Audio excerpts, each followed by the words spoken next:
¿Qué pasa, YouTube? How's it going, everybody? As you can tell from the title, this is something that I've never really done on the channel, but I do want this to be the start of a new interactive series, and that is going to be a top 5 favorite Pokemon series where I go through every type in Pokemon and I give you guys my top 5 favorites from that type.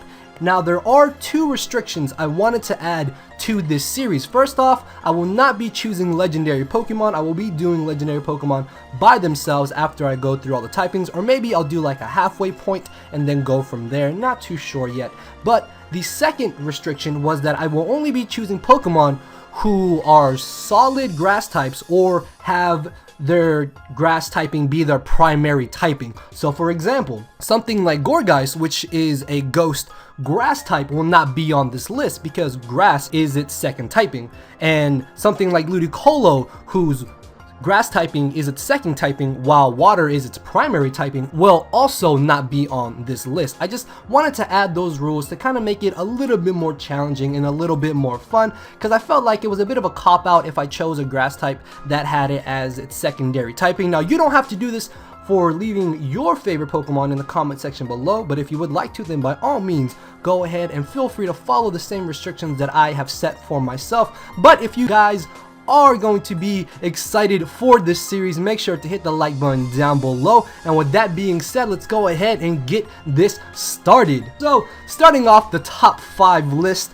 we have a Pokemon that low-key has been one of my all-time favorite Pokemon, hands down, and that is the Scarecrow Pokemon himself, Cacturne. Cacturne is an absolute monster. This thing has an insane physical and special attacks that it even has access to moves like Spikes and Leech Seed, Nasty Plot, Swords Dance, Destiny Bond. This thing can do so many things, and its Pokedex entries are a little bit eerie if you really read them. Like, Cacturne are only active at night, and in the desert they'll hoard together to follow travelers until the travelers can't continue anymore and basically just feed on them. That's a little bit creepy if you ask me. I don't know what it is about Cacturne. It's just, its design is so simple, and I'm the type of person that likes simple. Like, I like things to be simple but not too simple, and that's what I feel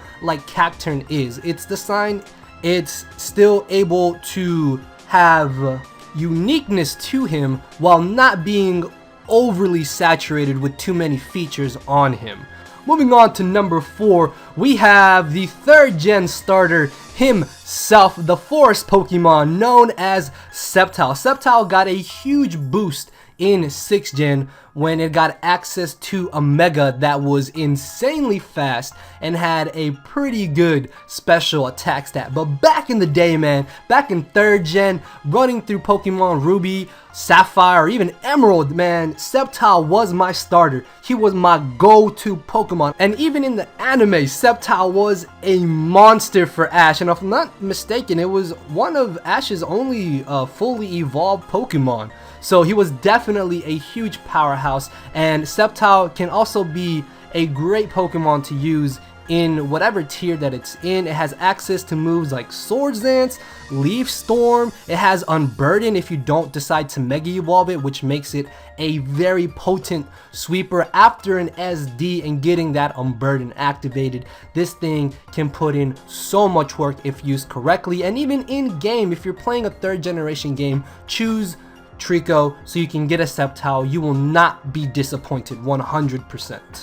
So at number 3, we have a Pokemon that just completely stole my heart in 7th gen. This Pokemon was easily and is still easily one of my favorite 7th gen Pokemon, and that is Decidueye. Decidueye is absolutely amazing, not to mention that its shiny sprite is absolutely beautiful. Like, I love the color scheme of his shiny design, even the non-shiny. Like, I actually have a hard time deciding on whether I like the non-shiny or the shiny better, because they both just look so amazing. Regardless though, this thing is absolutely amazing. It is a grass ghost type, which is kind of a swerve because if you look at it, you would expect it to be a grass flying type, but no, I really like how they did that in 7th gen. with his previous evolutions being grass flying, he turned out to be a grass ghost type, and access to a pretty cool signature move in Spirit Shackle,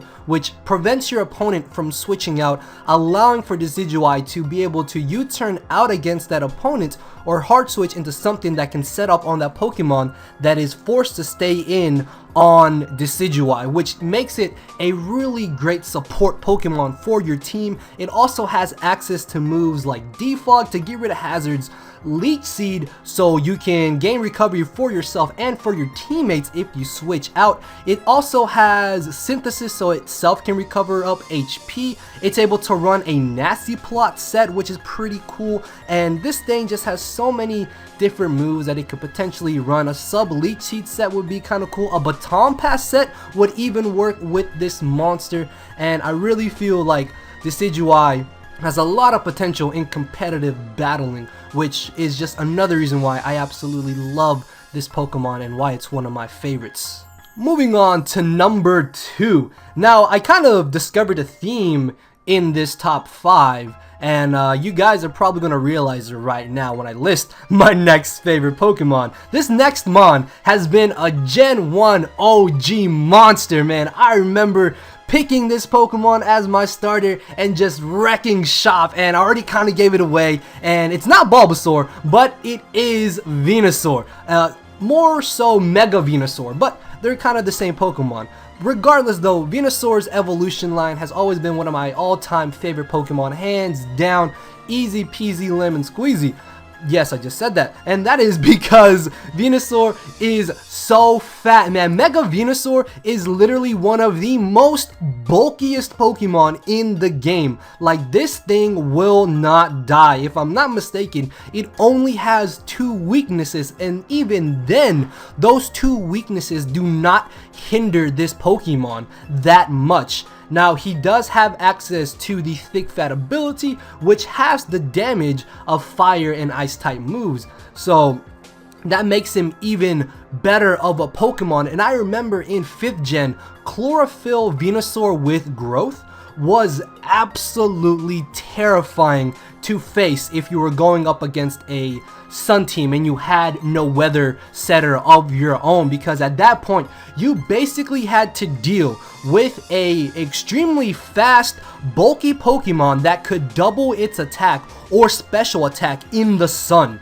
which, if you really think about it, sounds utterly terrifying. This thing could wreck through Pokemon Leaf Green and Fire Red. Even in the old days in Pokemon Yellow, Pokemon Blue, and Pokemon Red, this thing was just an absolute monster, a great Pokemon to have on your team, and all in all, an amazing OU Pokemon with amazing moves such as Roar, Growth, Synthesis, even Venoshock. I remember Dan used Venoshock against me in our league match, and it caught me completely off guard, but I wasn't even upset about it. I wasn't even upset because I just loved Venusaur, and I still love Venusaur to this day, even though he gave me the work. So we are here at number 1. Thank you if you guys have stuck through this top 5 and made it all the way to number 1. You are the real MVP. Now, honestly, this number 1 pick should not surprise anybody. If you've been with my channel since 5th gen, you will know that this has been my mascot for a while and still is one of my top 3, easy top 3 favorite Pokemon of all time ever in existence, and that is yet another starter in Superior, the Regal Pokemon himself. For those of you who don't know, Regal means royalty. This is the royalty Pokemon, and just look at Superior, man.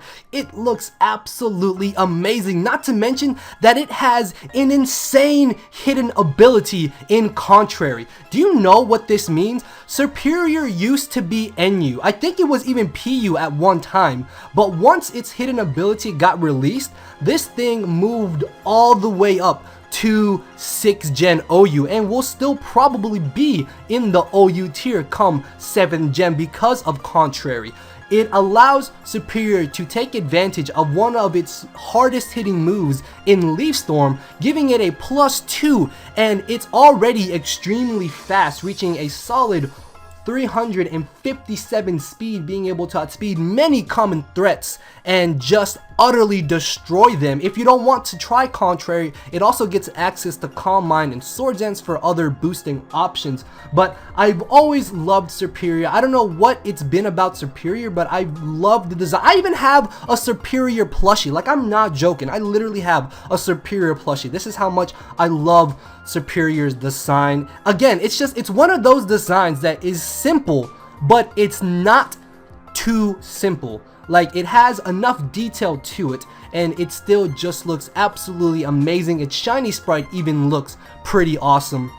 And once this thing's hidden ability got released, man, I was absolutely abusing it because I knew it would shoot up to OU because it's just way too fast. A free +2 to be able to beat mons that would normally beat you makes a Pokemon kind of broken if you really think about it. Now, while Superior does have its checks and counters, it's a very solid Pokemon though, and again, just my all-time favorite grass type Pokemon. So yeah guys, that has been the list. Again, let me know what your top 5 favorite grass types are, and if you would like to follow the 2 restrictions I made, they are again no legendaries, and they can only have grass typing or grass typing as their primary typing. Although again, you don't have to follow these restrictions. These are just 2 rules I set for myself. I hope you guys did enjoy this top 5 and will continue to enjoy the future top 5s that will be coming out on the channel. And with that being said, guys, thank you all for watching. Later, everybody. Because my brain and heart are both tied in the knot, and this hinders me from crying a lot. This causing me to show no emotion. But when I said I cared, I wasn't joking. But I guess it's too late for me to become broken. For now, I'm living with no more pain, tears, or hoping. I'm just coasting. Yeah, I said I'm coasting.